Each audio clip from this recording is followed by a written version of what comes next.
Good afternoon, I'm Jack Watson with your 1 o'clock sports news ahead of what promises to be a big weekend of sport in Gloucestershire.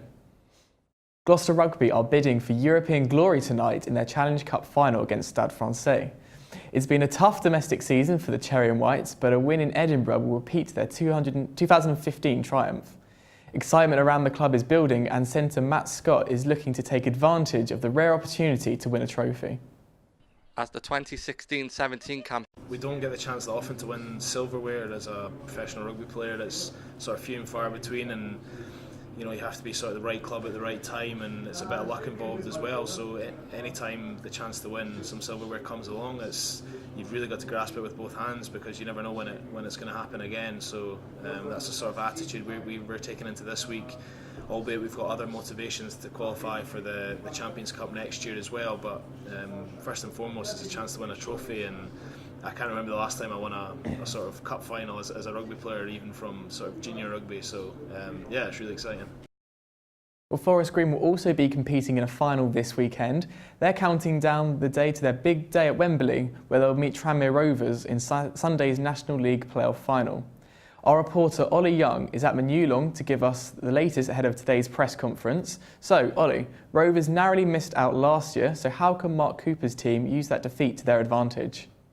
Yep, hi Jack. Obviously after last year's disappointing campaign, losing in the promotion battle with bitter rivals Cheltenham Town, then going on to lose in the playoff final at Wembley 3-1 to Grimsby, that was hugely disappointing. But Rovers have to try and use that experience, that although it was a bad experience, they have to use it to make them stronger this year. You've got the players, the manager sounding confident this year, and it sounds like they're ready to use the experience of the past to make this third time lucky.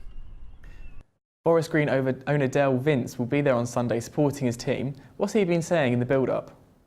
Yeah, the highly outspoken chairman/owner Dale Vince. Last year he predicted that they were going to win the league after that playoff defeat to Grimsby. He said this year this is going to be their year, they'll win it. Obviously that hasn't happened in the playoffs. This week in the news and the media he's been saying that even if they don't win on Sunday, promotion is inevitable for the Gloucestershire side. So yet Dale Vince is confident if it isn't this year, then it will happen eventually. Will Tranmere Rovers stand in Forest Green's way this year? Ollie, tell us about the threats that they pose.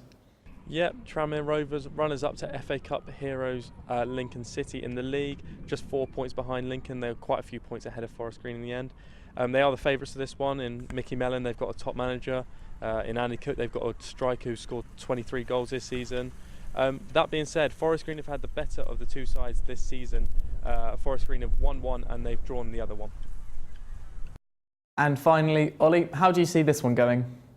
It's a hard one to call. Tranmere is a big football club, good manager, good striker, good setup. Then Forest Green have got a good setup here at the new lawn.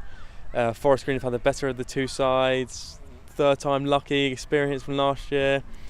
We'll go with Forest Green nicking it. Ollie Young there for us at the new lawn. Cheltenham Town have offered new contracts to 8 players for the 2017-18 season. Player of the Year Billy Waters and club captain Aaron Downs have been offered new deals. Meanwhile, Jack Bartham and Jack Munns are 2 of the 11 players released. Cheltenham Town Ladies, meanwhile, didn't have the end of season they wanted. The Robins finished the season with 3 consecutive defeats, including a heavy 17-0 loss against Plymouth.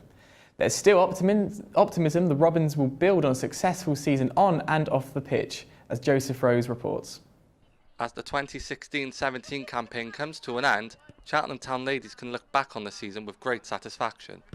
The Robins head into their final fixtures having already beaten their record points tally, and manager Graham Fletcher believes selection consistency has been crucial for his side's impressive season. We've got a settled team, players started to play in the right positions, and from then on we went on a really good run. We won, I think it was 7 out of 9, I think it was something like that.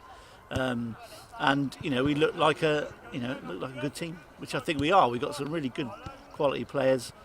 The ladies defeated St Nicholas on penalties last month to win the Gloucestershire FA Cup, a result which cemented their position as Gloucestershire's leading women's side.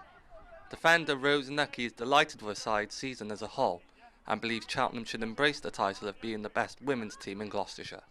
Oh no, you've got to relish that title, you've got to be proud of who you play for, and you've got to take that into the weekend, so really proud. Despite a recent 4-0 defeat to unbeaten Chichester City, There is belief that this side is the best in Cheltenham's short history. Fletcher is confident that his side can continue to develop and build on what's been a successful second year in charge. But clearly we want to finish higher than halfway. We want to get to 30 points. We want to look like a team who's got progression in us, win the County Cup again, go into Europe and all that sort of stuff. With Cheltenham Ladies' extraordinary season coming to an end, there is great expectation that next year could be a promotion challenge. This is Joseph Rose reporting live for Park Live Sports. It's been a lively morning for Gloucestershire Cricket, who are currently playing top of the table Somerset at the Brightside Ground. Captain Michael Klinger, fresh from his century on Wednesday against Kent, is hoping to lift his side up to 4th with victory in the Cider Derby. Somerset won the toss and batted first. They're currently on 103 for 3 runs. On to cycling now, where Cleve Hill, the highest point in the Gloucestershire area, will be the challenge that awaits some of the best riders in the world. The Tour of Britain's penultimate stage finishes on the Cheltenham Promenade after an almost 200-kilometre route. Our reporter Daniel Wiggins has been to Cleve Hill to see what awaits them. Cheltenham will become one of the busiest towns in the country on the 9th of September. Officially not a grand tour in the world of cycling, but the Tour of Britain will be rolling through the Cotswolds to finish on the Cheltenham Promenade come later this year. Stage 7 of the nationwide tour will see one of its biggest challenges here as the cyclists take on Cleve Hill. After setting off in Hemel Hempstead, the riders will be met by the hill with around 10 kilometres to go. The hill itself to UNI is pretty steep. Cars could probably manage it in 3rd or 4th gear. However, in cycling terms, the category of a climb used to be based on the gear in which a car could manage it. To put that in context, the Tour de France last year had 12 Grade 1 climbs. I cycled on my BMX about a month ago. It's very hard. Definitely couldn't do it on a BMX, maybe on a road bike, but it does seem pretty hard. Went up in a bus and it seems pretty big. The race will be one of the biggest sporting events that the region will see this calendar year. The peloton have come through Gloucestershire twice in recent memory, but this will be the first time it has finished in the Spa town. Generally, the news has been well received. Very excited. It's a big event, one of the biggest events in the UK. It's going to bring a lot of people to Cheltenham, especially cyclists, so we are really looking forward to it. Unfortunately, it's a Saturday, we'll be open, but we will be having a store down at the finish line, hopefully, and maybe we can invite a few customers and have a nice little party kind of atmosphere down at the finish. Yeah, it should be really good. In the build-up to the real thing, expect to see a lot of cycling fans out here doing what their heroes will at the end of the summer. In the meantime, keep an eye on the Tour of Britain official website and Park Live Sport for more details as they are released. Daniel Wiggins at Cleve Hill for Park Live Sport. And finally, Cheltenham-born golfer Paul Casey has announced he will give $100 to UNICEF's fight against famine every time he hits a tournament birdie until December. The PGA Tour member will also be carrying a UNICEF-branded golf bag, and he has encouraged others to support him on social media.